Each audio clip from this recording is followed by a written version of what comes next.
sambutan Gubernur Jawa Barat. Kepada terhormat Bapak Kang Deddy Mulyadi, dengan hormat kami silakan.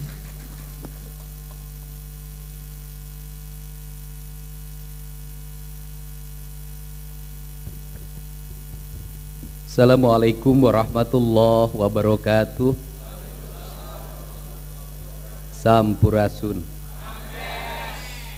Kita sampaikan salam dan hormat serta rasa syukur kita pada Allah Subhanahu wa taala, pada Kanjeng Rasulullah sallallahu alaihi wasallam, pada sahabatnya, pada tabi'inya, para aulia dan para walinya.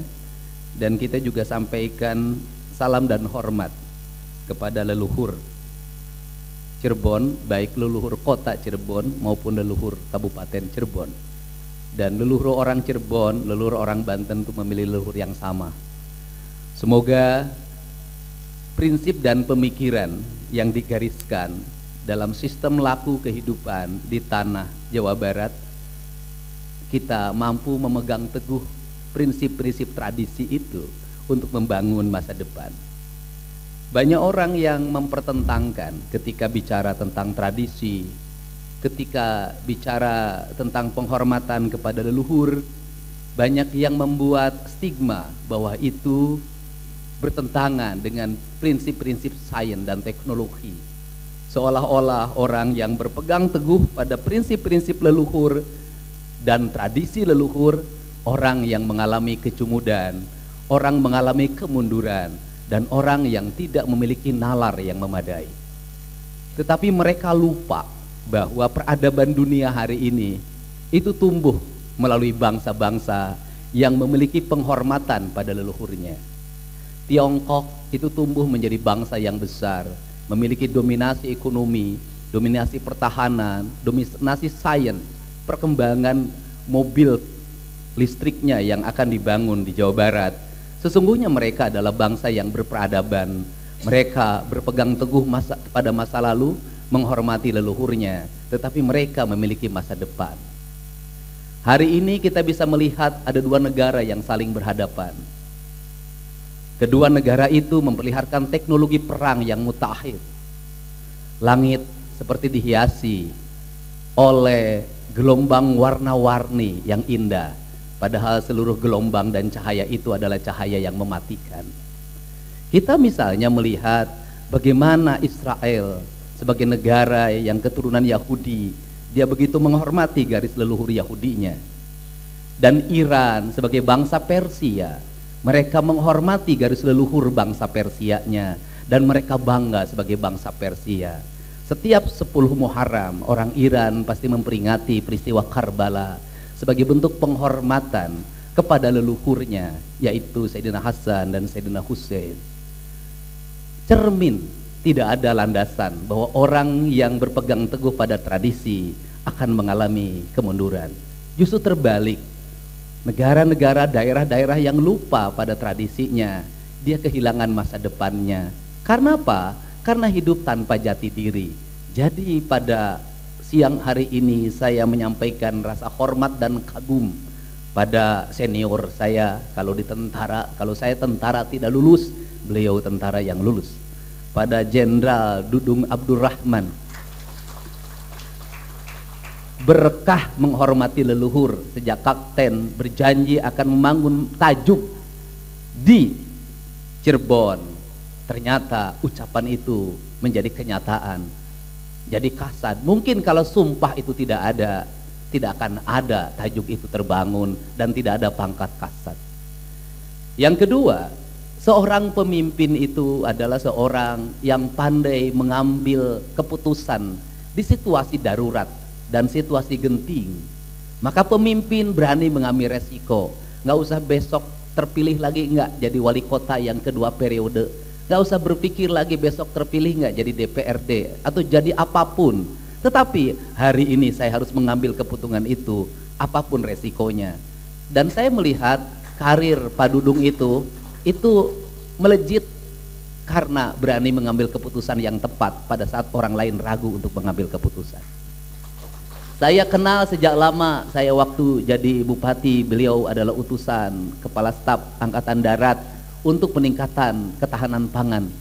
Beliau yang menghitung berapa di sebuah wilayah produktivitas pangannya. Dan kedua, saya ketemu lagi di ruangan Kasat, beliau sudah Pangdam Jaya. Yang ketiga, ketemu lagi walaupun cuma nanya, tapi tidak sempat ketemu langsung ketika jadi Pangkostrat. Kemudian saya ketemu lagi ketika jadi Kasat.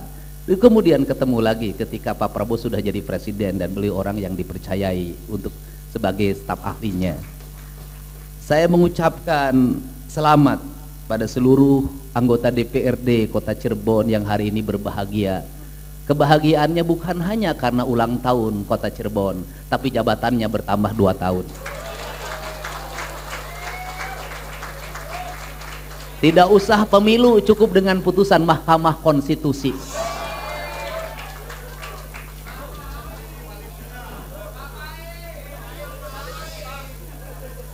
Sebagai pemegang saham terbesar Bank Jabar, saya juga bahagia.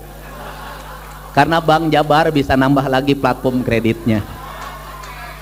Sehingga Bapak itu, tetapi saya pesan kalau nanti platform kreditnya bertambah, istrinya jangan bertambah.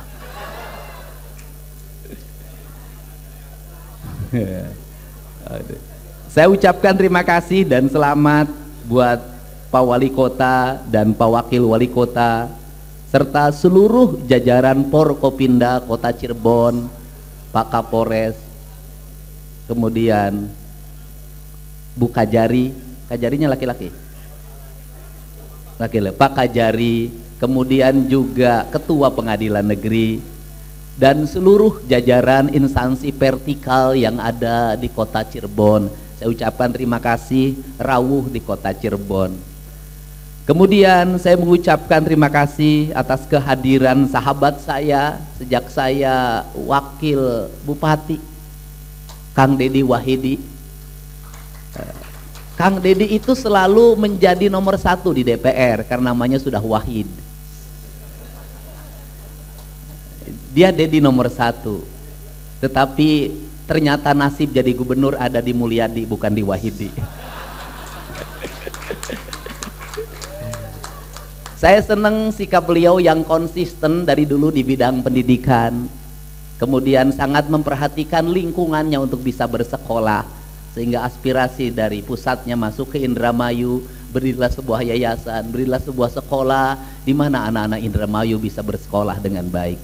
Saya atas nama Gubernur Jawa Barat menyampaikan terima kasih pada Bapak, karena dengan sekolah anak-anak Jawa Barat indeks lamanya sekolah menjadi meningkat, indeks pendidikannya menjadi meningkat.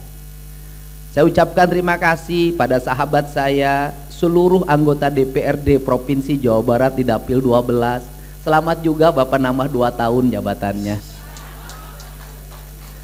Ada Kang Dedi Rohanadi, ada Kang Muhammad Sidkon, ada Kang Muhammad Asraf Abdik, ada Teh Insinyur Wahyuni Utami.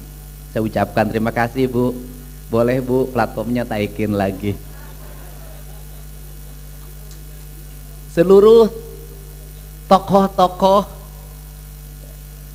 ini sebenarnya ini adalah orang-orang kaya Pak. Bisa jadi adalah keluarga yang paling kaya di Kota Cirebon. Karena areal tanahnya luas. Di mana-mana. Di negara-negara yang dipimpin oleh raja, maka raja paling kaya. Di Thailand itu rajanya paling kaya. Di Brunei pemimpin Sultan Hasanah Bolkiahnya paling kaya. Di Jogja juga.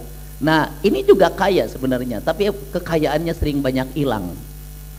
Saya ucapkan terima kasih pada keluarga besar Kasepuhan, keluarga besar Kanoman, keluarga besar Kacirebonan, dan keluarga besar Kaprabonan. Saya paling senang pada nilai-nilai sejarah ini.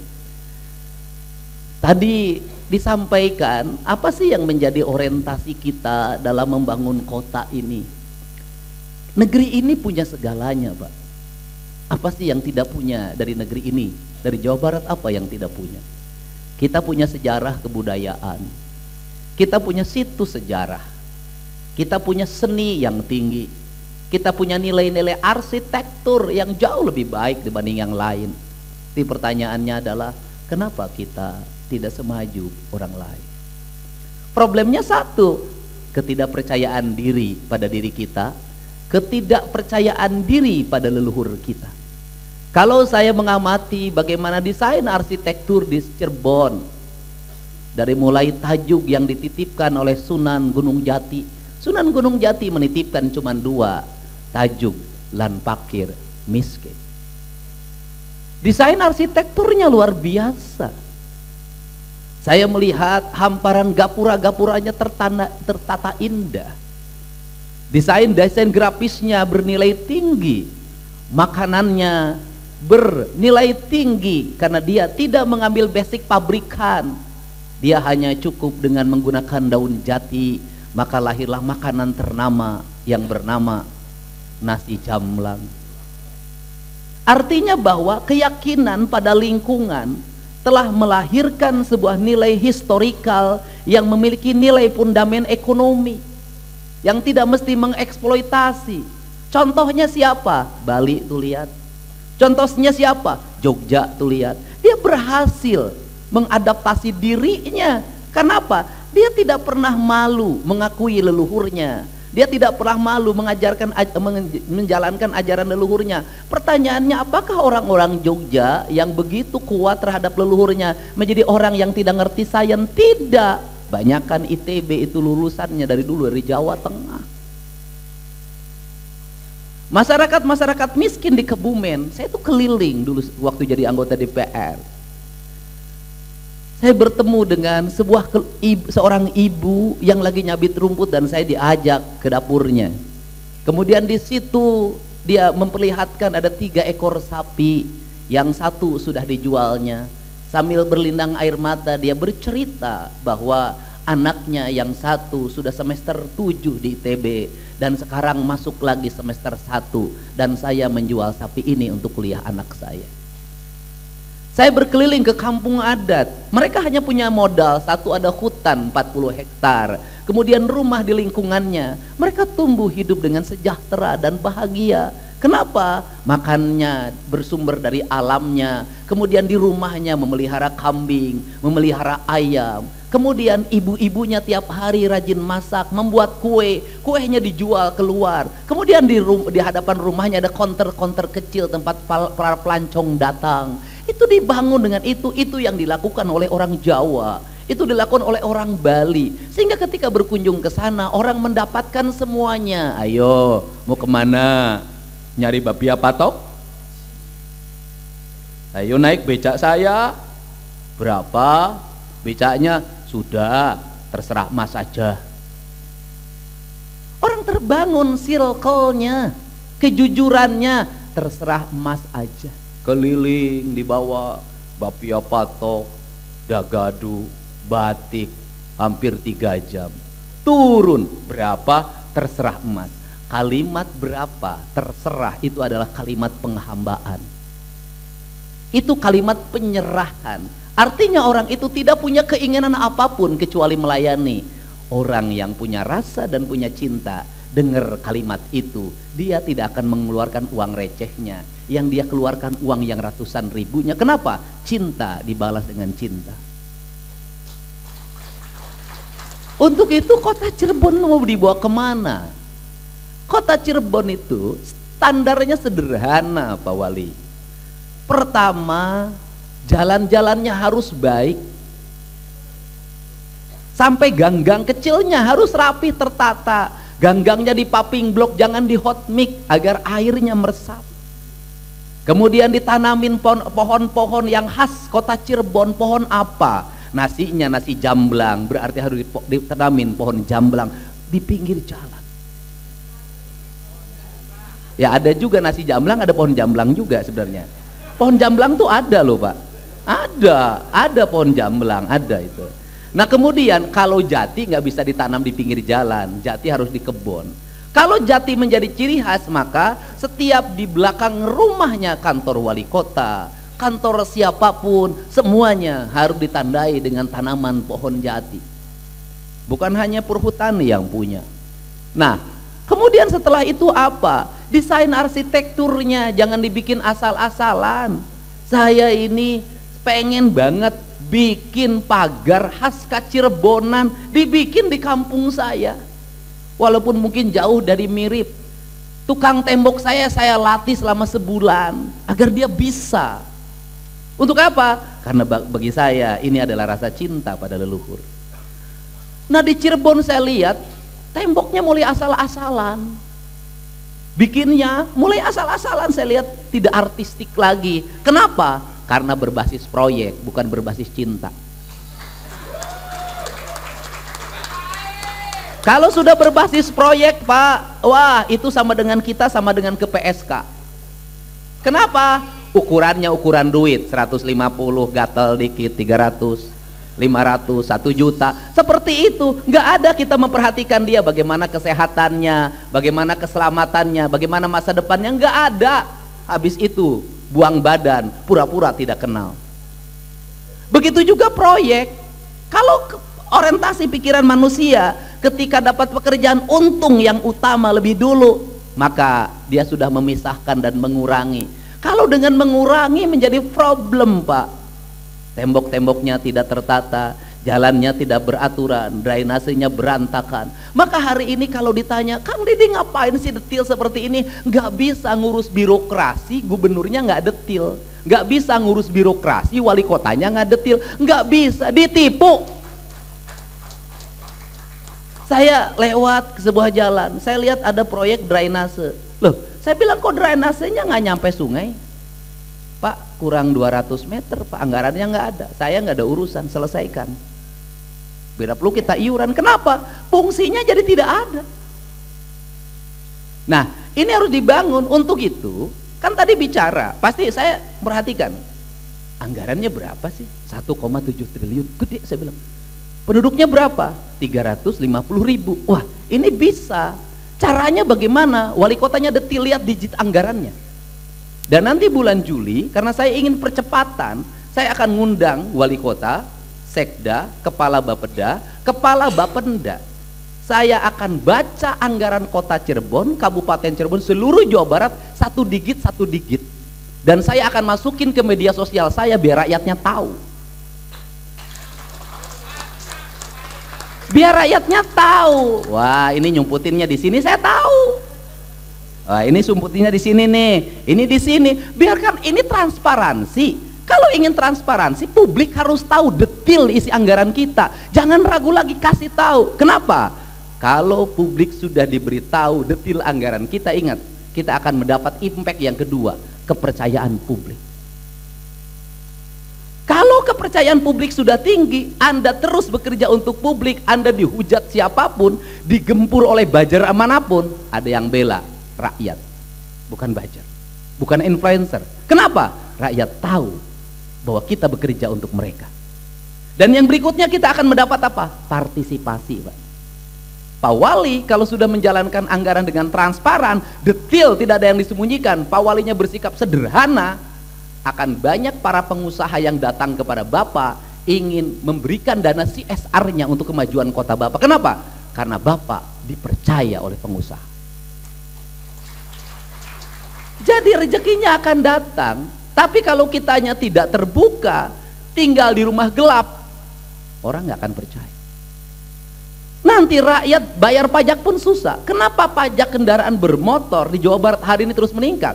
Karena saya memperlihatkan bahwa ini duit pajak, ini untuk jalan, ini untuk PJU, ini untuk drainase, ini untuk taman di pinggir jalan. Setiap hari saya tayangan pembangunannya, berapa nilainya, siap kontraktor mana yang mengerjakan, kemudian lamanya berapa, kemudian yang bekerja berapa orang, terus saya jelaskan. Dan orang boleh koring, silahkan cek ketebalannya bener nggak, lakukan semua. Kalau sudah dipercaya, kemanapun pergi, maka orang tidak akan mengkhawatirkan kita. Kalau istri Pak Wali percaya sama Pak Wali, maka tidak perlu lagi di mana, video call dulu, sebelah sini, nggak usah. Dia percaya. Kayak Pak Dudung dipercaya oleh istrinya, kemanapun pergi tak pernah ditanya. Nah, ini penting, Pak, trust. Nah, karena ini trust, yang berikutnya apa yang didorong? Nilai eskalasi sejarahnya, lingkungannya dibangun. Kalau saya tidak pernah ada yang nanyain, Pak, yang peduli pun tidak ada, Pak. Ya, enggak ada anak saya lah. Nah, kemudian ini kan kota, Pak. Di kota batasnya di mana? Sampai hari ini orang blank, Pak. Kota Cirebon sama Sumber itu sebelah mana? Blank, Pak. Bapak bikin, bukan mau perang, Pak, bukan. Bikin batasnya sebelah mana kelihatan. Bikin geografiknya. Apa yang membuat khasnya kota Cirebon, apa yang membedakan dengan Kabupaten Cirebon. Setelah itu antar kelurahannya, Bapak bikin desain batas-batasnya. Gapura-gapura gang-gangnya ditata dengan baik. Kemudian selesaikan kemiskinan di kota Cirebon. Rumah-rumah rakyat miskinnya segera diperbaiki dan ditata dengan bangunan khas Cirebon. Ya, kemudian setelah itu apa lagi? Beresin tuh yang minum ciu di pinggir jalan, Pak. Ini kotanya kota wali, Pak. Masa di kota wali anak-anak mabau ciu, Pak? Masa di kota wali ada anak-anak tawuran? Janganlah. Nah, iya, itu tramadol, eksimer yang di pinggir jalan tuh ambil tindakan tegas, bersihkan, Pak. Kenapa? Kenapa saya ngotot terhadap ini? Karena ini adalah ekonomi. Di mana letak ekonominya? Saya buka. Bahwa anak-anak muda itu adalah objek dari pasar. Anak-anak remaja itu objek dari pasar. Pasar apa? Motor, gadget. Setelah itu apa? Minuman. Dan minumannya pinter. Dia jual itu yang murah-murah, yang di bawah 5.000. Yang 5.000 recehan itu diambil, kenapa? Karena menguntungkan. Saya lagi nanganin 2 pasien dari Sumatera Selatan hari ini, narkoba. Dia konsumsi narkoba sejak SMP, belinya 50 ribuan, sabu-sabu, itu dapat sedikit, tapi dijualin karena ini pangsa pasar. Anak-anak kita, anak-anak remaja kita, adik-adik kita adalah pangsa pasar. Dia adalah pasar, dan ada predator yang mempersiapkan dirinya untuk menjadikan mereka sebagai sumber ekonomi. Untuk itu saya beres ini gak boleh, harus diputus mata rantainya. Tawuran itu tersistem, dikendalikan di media sosial, ada gurunya. Kemudian ketika tawuran yang bikin bom molototnya anak sekolah, ada koordinatornya. Koordinatornya itu anak buahnya pasti anak sekolah. Koordinatornya cuma satu, jarang yang tawuran. Itu usianya dewasa, jarang. Rata-rata anak sekolah, koordinatornya satu. Koordinatornya mundur ngambil gambar, habis itu hilang. Ini sistematikanya harus diselesaikan. Kenapa? Kita akan lost generation. Ada satu generasi yang akan hilang di negeri ini. Anda lihat Amerika hari ini, bagaimana anak-anak yang tidak bisa berkompetisi, dia menjadi pancandu narkoba, dia tidur di mana saja, wajahnya sudah kayak orang meninggal. Itu adalah merupakan residu dari sebuah perkembangan modernisasi pembangunan. Nah, pertanyaannya apa? Pertanyaannya adalah, kalau tahun 70-an yang nakal itu anak orang kaya, kalau tahun 80-an yang nakal itu anak orang kaya, hari ini yang nakal itu anak orang miskin. Apa aspek ekonominya? Dia ngambil motor, gak kebayar. Anaknya tawuran, harus ganti sama yang dibacoknya. Duitnya dari mana? Ngambil Bang Emok. Anaknya ngamuk, pengen studi tour, pinjem Bang Emok. Habis itu banyak yang kehilangan rumahnya. Saya punya riset. Terjadi kemiskinan yang masif. Kenapa? Anak orang miskin menghabiskan kekayaan orang tuanya, sudah miskin, anaknya jadi predator. Ini harus dirubah. Kenapa? Anak-anak orang kelas menengah, mohon maaf, tumbuh dengan baik, sekolahnya baik. Anak anggota DPR jadi anggota DPR lagi. Anak mantan kepala staf angkatan darat jadi akademi angkatan darat. Anak gubernur jadi anggota DPRD provinsi. Anak jenderal polisi masuk Akpol. Anak pengusaha, anaknya jadi pengusaha. Saya melihat pola hidupnya sederhana. Saya ketemu sama anak-anak pengusaha besar. Itu sampai pengusaha multi internasional, menguasai pabrik sampai di Amerika. Saya diminta ketemu sama anaknya. Waktu itu lagi bikin kegiatan bakti sosial. Saya bayangkan anak itu keluar dari mobil yang mahal karena dia ada bosnya tekstil dunia. Ternyata saya ketemu pakai sendal jepit. Dia bawa tenteng tas istrinya. Dia gendong anaknya tanpa pembantu. Pakai mobilnya itu murah banget. Sederhana. sederhana banget, padahal dia adalah putra mahkota yang mengendalikan kendaraan bisnis. Orang-orang kelas menengah hari ini sudah mempersiapkan generasi-generasi bagi anak-anaknya masa depan. Pertanyaannya, dulu kita ini aktivis tahun 90-an. Saya tidur di masjid tiap hari. Jadi penulis pidato ketua DPD Golkar zaman itu. Nitipin diri, makannya segala macam, nitipin diri, berhasil. Akses politiknya dibangun lewat organisasi zaman itu. Pertanyaannya lah, di era ini kalau anak-anak itu tidak dibuat aksesnya dalam pendidikan yang memadai, dalam akses usaha yang memadai, dalam akses kekuasaan yang memadai, mereka akan tertinggal. Itulah kenapa Pak Prabowo menggagas sekolah rakyat. Nah, hari ini diperlukan anak-anak orang-orang susah, anak orang miskin yang punya visi, punya keinginan, nggak sombong tapi mau prihatin. Hari ini diminta jalan kaki, ada tulisannya kembali ke zaman batu. Saya bukan mengembalikan ke zaman batu. Anak-anak Jawa Barat hari ini kemanapun naik motor, kakinya lemah. Ke warung naik motor, ke sekolah naik motor, lemah kakinya. Akibat kakinya lemah, nanti masuk akademi angkatan darat, masuk akademi kepolisian, loncat dari mobil patah, lemah. Dan orang lain menginginkan generasi Indonesia generasi lemah. Kenapa? Dia ingin mengambil kekayaan alam kita tanpa dikelola oleh orang cerdas dan visioner. Ini, untuk itu ketegasan seorang pemimpin hari ini adalah menyelamatkan generasi. Menyelamatkan generasi. Jadi kota Cirebon dan kemudian Sumber, saya lihat tingkat aspek kriminalitas anak-anaknya tinggi. Tawurannya tinggi, banyak. Dulu anak yatim itu prihatin, hari ini anak yatim tawuran.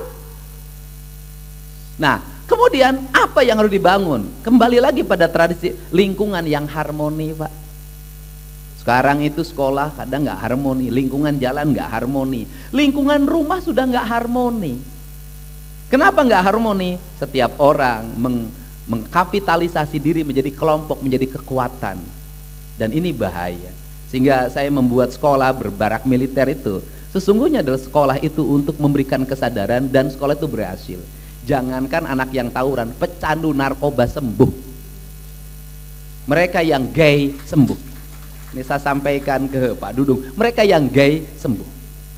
Dan yang saya bingung adalah setelah dari sana anak-anak itu di mana? Kenapa? Banyak orang tuanya yang gagal dalam kehidupannya, banyak lingkungannya yang gagal. Kebingungan saya adalah lingkungannya sudah tidak lagi layak untuk kehidupan mereka. Itulah diperlukan sekolah yang menggunakan mes. Dan sekolah yang menggunakan mes hari ini itu kebanyakan milik orang kaya, itu boarding school. Yang berikutnya adalah pondok pesantren. Ini adalah pilihan untuk generasi ke depan, generasi emas.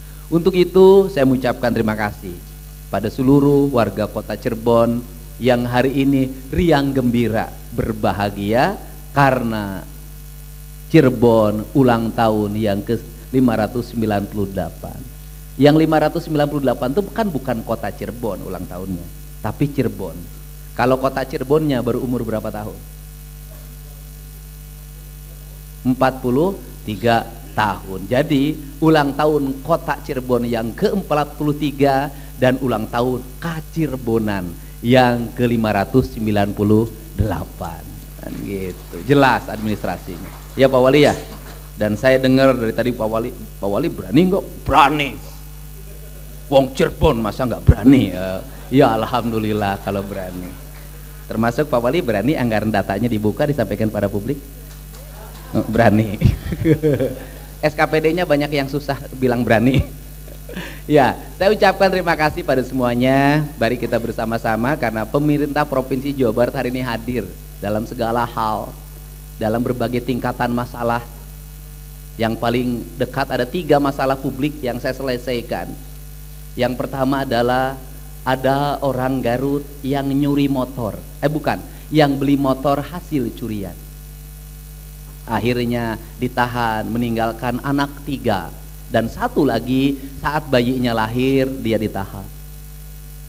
Kemudian saya coba untuk memfasilitasi, saya bilang ada namanya restoratif justice. Jadi orang membeli karena ketidaktahuannya, karena keinginannya pula motor untuk ngojek, itu adalah hal yang harus mendapat perhatian. Dan saya berkomunikasi dengan jajaran polisian dan Kejaksaan Agung, caranya satu Kang Dedi, yang punya motornya harus memaafkan. Saya mencoba untuk ngundang bertemu mahasiswa Unpad. Saya bilang, kamu memaafkan nggak? Saya nggak tega Pak lihat yang nerimanya. Kalau yang nyurinya sudah kebiasaan itu harus dihukum. Tapi yang belinya saya maafkan Pak. Ya sudah, mungkin minggu ini mereka sudah bisa bebas dengan restorasi justice. Jadi untuk itu caranya bagaimana? Kalau pemerintah kotanya ingin mengetahui detail urusan warga, mau tidak mau Pak Walinya harus bermedia sosial. Pak Wali tidak mungkin hanya mengandalkan laporan dari camat, lila Pak, dari kepala dinas, lila Pak. Bagaimana? Pak Wali harus lihat dalam setiap hari TikTok apa yang diceritakan di kota Cirebon. Jangan sampai nanti semuanya ke KDM Pak. Pak KDM, saya mau melahirkan, kayak kemarin di Cirebon mau melahirkan. Saya bilang, giliran melahirkan kamu cerita sama saya, giliran bikin gak bilang-bilang. Dan kesusahan rakyat kita Pak, yang itu akan berdampak pada kejahatan, itu mudah-mudah. Yang lahiran butuh 2 juta untuk bayar BPJS. Kebayang kalau tidak dipenuhi yang 2 jutanya, besok kepala suaminya gelap, istrinya mau melahirkan sesar, nggak punya uang, bisa jadi besok dia mencuri. Jadi negara harus hadir menyelesaikan. Jadi Pak Wali tiap hari, tiap pagi bangun pagi buka TikTok. Pak Wali Cirebon, saya janda anak 3. Rumah meroboh biasanya Pak. Gitu. Yang berikutnya kalau sudah rumahnya dibangun, mohon saya dinikahi. Ya cocok lah anak 3 buat Pak Wali lah. Kalau saya nggak mau lah kalau janda. Ya ini canda. Untuk itu ini mau tidak mau sudah bermedia sosial. Karena apa? Karena hari ini publik itu bercerita langsung lewat akun pribadinya, dan negara harus hadir untuk merespon setiap keluhan itu. Nanti kita bisa memverifikasi, dan kemudian setelah itu Bapak bisa nyuruh RT Bapak untuk ngecek, nih tolong di tempat kamu ini ada yang teriak-teriak nggak punya beras, tolong cek. Pagi-pagi Bapak sudah perintah ke lurah-lurah untuk keliling warga menemuinya. Yang sebelah sini ternyata ada kubangan air, yang di sebelah sini ada jalan kemudian yang berlubang, sebelah sini ada pohon yang mau roboh, sebelah sini tiang listrik mau dengdek. Karena tugas wali kota seperti itu detil. Bila perlu nanti wali kota punya pasukan, punya panic button, yang kemudian nanti warga kalau darurat menghubunginya kemana. Dan kemudian aparatnya turun ke masyarakat, bawa baterai, bawa senter, nyenterin jendelanya. Itu mohon jendelanya terbuka, dikunci, dan itulah dilakukan di negara-negara maju. Kita ingin negeri ini seperti itu, negara hadir untuk kedamaian dan kesejahteraan warganya. Terima kasih pada semuanya, hatur nuhun pada yang mau mendengarkan apa yang saya sampaikan. Semoga hari ini adalah hari bahagia. Wallahu muwaffiq ila aqwamit thoriq. Assalamualaikum warahmatullahi wabarakatuh. Sampurasun. Dilanjutkan dengan penyerahan cindera mata untuk Bapak Gubernur Jawa Barat dari pimpinan dan anggota DPRD. Kami mohon untuk Kang Deddy Mulyadi di depan, pimpinan berkenan. Ya.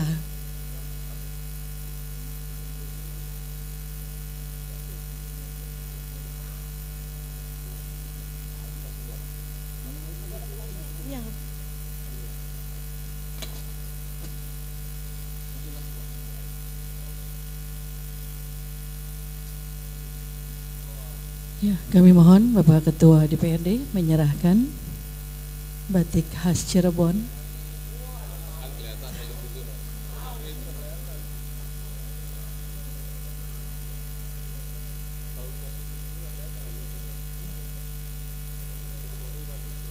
Berikutnya dari wakil-wakil yang menyerahkan.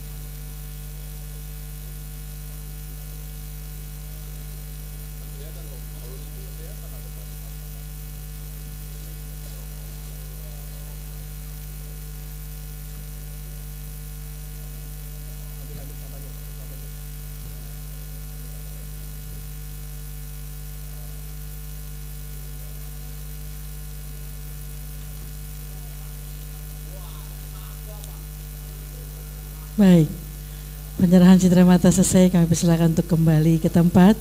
Terima kasih Bapak Gubernur Jawa Barat, Bapak Wali Kota.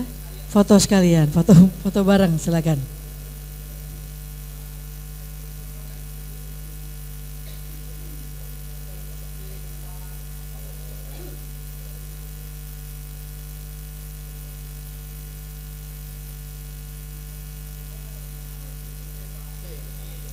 Ya, Cirebon C.